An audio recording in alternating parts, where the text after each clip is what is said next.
Good afternoon, it's 1:15, it's the 27th of December, temperature's about 7, there's a slight breeze and we're down at Greyabbey. The tide in Strangford Lough is out.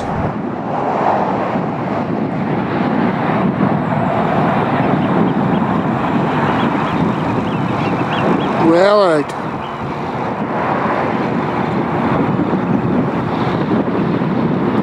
There's the wee cottages out on that island there that you have to get across at low tide.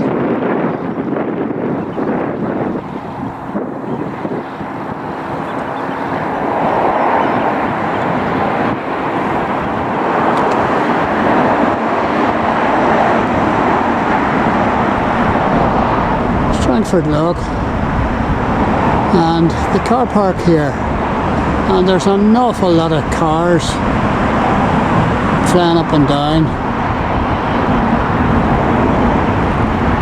this Portaferry Road. It's like they're not sitting about, they're really hammering on, and as usual there's a notice board.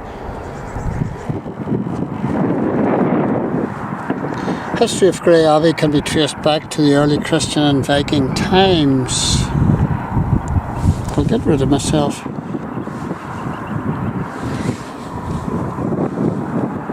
And there's where we are.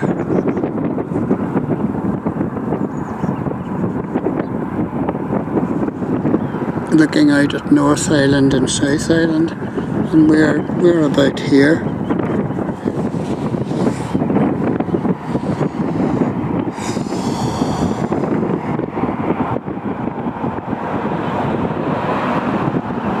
South Island, Mid-Isle.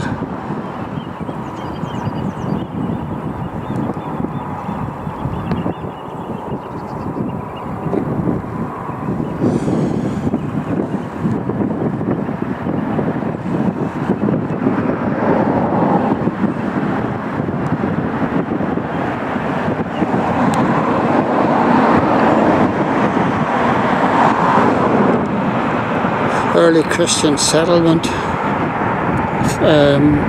fish traps talked about there from 700 to 1000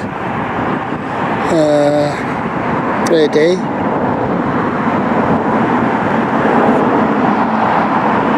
And Mid-Isle Cottage that I had the video on there a minute ago, once the shore steward's house for the Montgomery estate and the home of McAvoy family for generations. It is a classic Ulster 19th century cottage. It's now owned by the National Trust.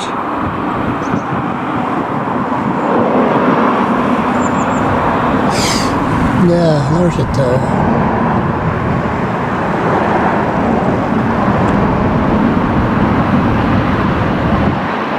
Formerly known as Greyabbey. Didn't know that. Evolved out of two smaller settlements. Grew up close to the Cistercian Abbey. So things began to develop in the 17th and 18th century.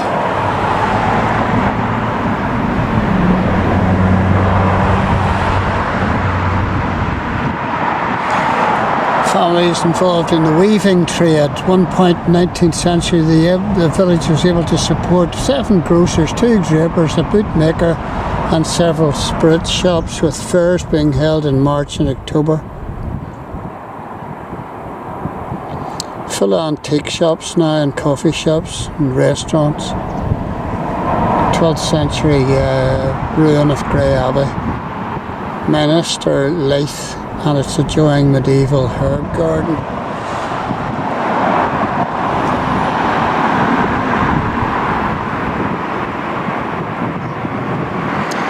and giving you the map.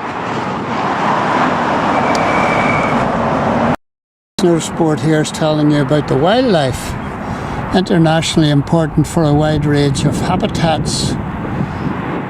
Vast flocks of water birds that arrive here each year to spend the winter from further south, and most notable are the light-bellied brant goose in the picture here. Also present are large numbers of shelduck, curlew, redshank, oyster catchers. If you're lucky, you might even spot an otter patrolling the mud flats or fishing around in some of the inlets. Hard to spot. I've only ever seen an otter once.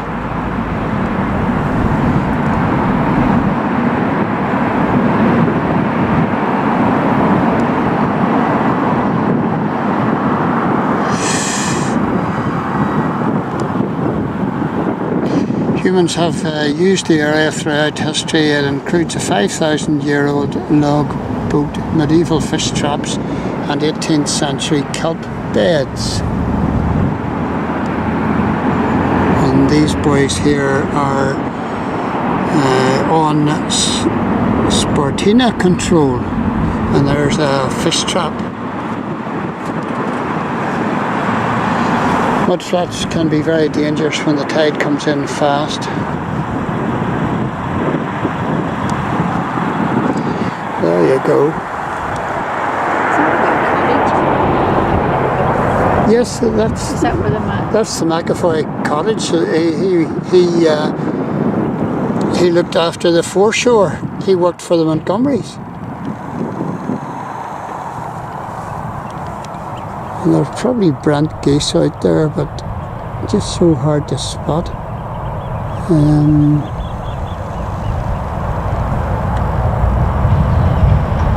Probably all sorts of birds out there.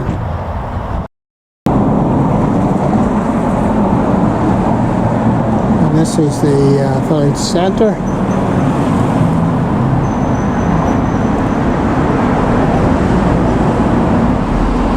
There's another notice board, and we're looking back to Greyabbey as it was in the probably 1850s onwards.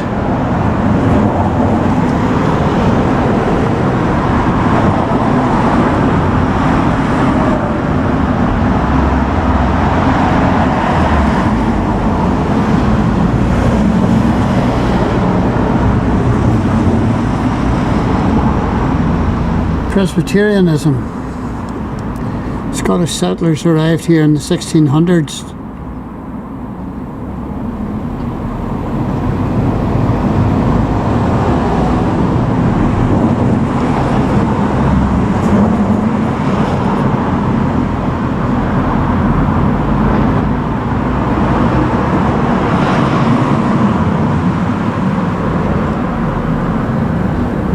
First non-subscribing Presbyterian church. A plaque on the north gable of this plain barn church bears the inscription 1688, rebuilt 1860. Doored box pews. Reverend James Porter, minister from 1787, was hanged here at 1798 rebellion. And there's Trinity Presbyterian Church, which is just up to my right.